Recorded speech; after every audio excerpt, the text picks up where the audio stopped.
आज का ये दिन महत्वपूर्ण है। माननीय प्रधानमंत्री श्री नरेंद्र मोदी ने एक नया इतिहास रचा है। पूर्व की कई सरकारों ने नए संसद भवन की आवश्यकता पर चर्चा की थी। माननीय प्रधानमंत्री ने इस पर विचार किया और नए भारत के निर्माण की अपनी दूरदर्शिता के साथ उन्होंने नए संसद भवन का निर्माण कराया, जो हमारी विरासत और परंपराओं को आधुनिकता से जोड़ती है। साथियों, नए संसद भवन का निर्माण नूतन और पुरातन के सह अस्तित्व का उदाहरण है।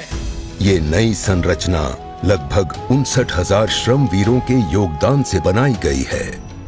माननीय प्रधानमंत्री ने राष्ट्र की ओर से उनका आभार प्रकट किया है। 75 वर्ष पहले की स्वतंत्रता की भावना को पुनर्जीवित करते हुए माननीय प्रधानमंत्री ने आज तमिलनाडु के अधीनमों से सेंगोल को स्वीकार किया है। सेंगोल राष्ट्र के लिए न्यायपूर्ण और निष्पक्ष शासन का स्मरण कराता है। सेंगोल तमिल शब्द सेम्मई से लिया गया है, जिसका अर्थ है नीति परायणता। इसके शीर्ष पर न्याय के प्रतीक पवित्र नंदी अपनी अचल दृष्टि में विराजित हैं। ये वही सेंगोल है जिसे श्री जवाहरलाल नेहरू ने 14 अगस्त 1947 की रात को थिरुवावडथुरई आदीनम से एक अनुष्ठान के माध्यम से स्वीकार किया था, जिसका आयोजन भारतीय सभ्यता के अनुसार किया गया था।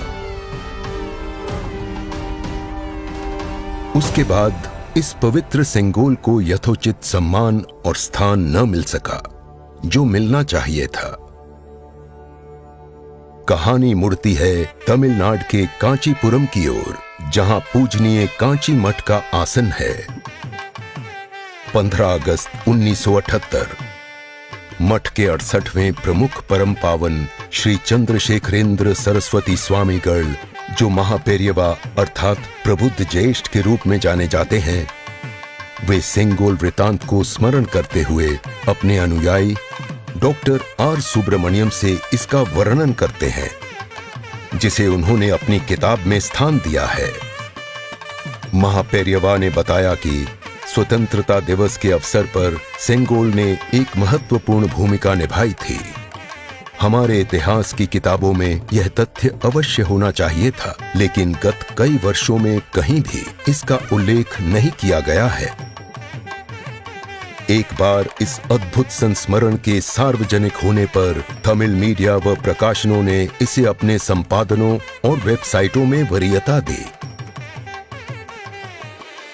माननीय प्रधानमंत्री एक परंपरागत प्रतीक की खोज में थे। तत्पश्चात सेंगोल ने उनका ध्यान आकर्षण किया। उन्होंने इसकी जांच करवाई, जिसका प्रमाण मीडिया विश्लेषणों और पुस्तकों में मिला। आखिरकार सेंगोल की खोज पूरी हुई। यह ऐतिहासिक सेंगोल इलाहाबाद संग्रहालय में मिला। ये चोला साम्राज्य से चली आ रही हमारी भारतीय सभ्यतागत प्रथा है।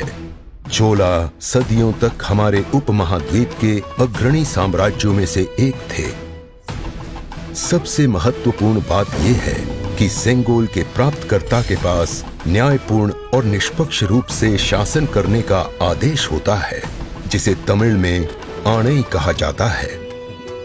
इस विचार से माननीय प्रधानमंत्री प्रभावित हुए। उनके अनुसार जनता के लिए चुने गए लोगों को इस आदेश को कभी नहीं भूलना चाहिए। उन्होंने यह निश्चय किया कि इस अद्वितीय प्रतीक को अमृत काल के प्रतिबिंब के रूप में अपनाया जाना चाहिए, ताकि राष्ट्र अनंत संभावनाओं से परिपूर्ण रहे। सेंगोल को आज सुबह संसद में उसके सुयोग्य स्थान पर स्थापित किया गया। यह सभी के लिए भारत सरकार के न्यायपूर्ण और निष्पक्ष शासन के अटूट संकल्प का स्मरण कराता है। इस दृढ़ता के साथ भारत विश्व गुरु के रूप में अपना यथोचित स्थान ग्रहण करने की ओर बढ़ रहा है।